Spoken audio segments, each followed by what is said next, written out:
Have you noticed that reality kind of seems the same as Facebook or Google ad algorithms? You know, all that working out behind the scenes that determines what posts you're going to see in your Facebook feed or what ads you're going to see when you browse the net?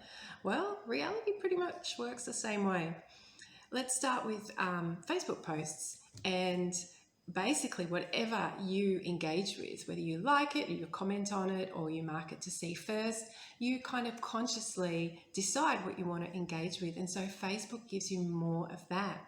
And it's the same with Google ads. You know, whatever you put consciously into that search bar, you'll find those ads everywhere, all over your computer, as soon as you've done that. So consciously, we get to choose what we engage with. And what's really interesting is that you're probably the member of a lot of different Facebook groups and posts, and you never see anything from them because you never engage with them. But isn't it ironic that if you never engage with them, you'll never see them to engage with them? It's kind of the same with reality. You have to decide that you want to make a conscious effort to go and find or search for something or do something different that you don't normally do.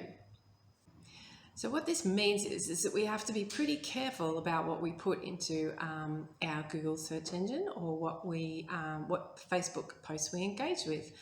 Do we really want to see more of them? If we don't want to see more of them, then we've got to stop engaging with them. We've got to stop searching for them. And more importantly, we have to replace them with something else. We have to say, I don't want to see any more about this thing that makes me afraid. I actually want to see things that make me feel more positive. And then we get to consciously make that decision and engage with something different so that our Facebook feed and our Google ads look differently. And isn't it interesting if you ever go and search for something for someone else, something that you're not even interested in, you've just gone into Google and you've searched for it, and then suddenly you've got all these ads that have just come for this thing and you have no interest in them whatsoever. It's kind of the same with life. When we have subconscious programming, something given to us from someone else, then if we're not aware of it and we just let that play out, then that just plays out in our reality as well. And we get to see it because someone else gave it to us. Someone else gave us a thought or belief system that we really don't want to choose consciously.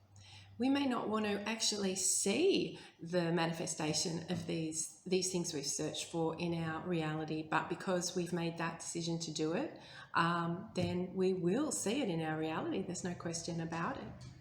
Finally, we might liken our superconscious mind, or what we might call our higher mind, the mind that's closer to source, as being those things that appear in your Facebook feed synchronistically, things that perhaps you haven't searched for, things that you weren't even looking for, but suddenly they're there in your feed and you know that it's something that you have to read or that it's something you have to engage with.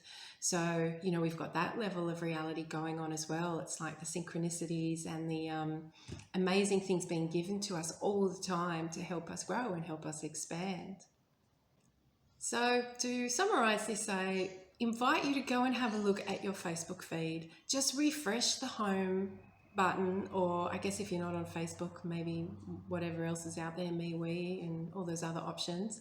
And just have a look at like the first 10 to 15 posts that come up in your feed and have a bit of a think about the things that you engage with, and do you want that to be what your Facebook feed looks like? Is it full of fear-based stuff? Is it full of things about the current global situation? Or is it full of positive stuff? Really, you're the one who can choose what your Facebook feed looks like, just as you're the one who can choose what your reality looks like. So if you don't like what you're looking at, look for something different, engage with something different, engage with the stuff that you want to see both in your Facebook feed and in your reality. And I just think that's a really cool way to have a look at, the rule of as above, as below, how everything is fractal, and how our social media algorithms really are showing us in plain sight how our reality works.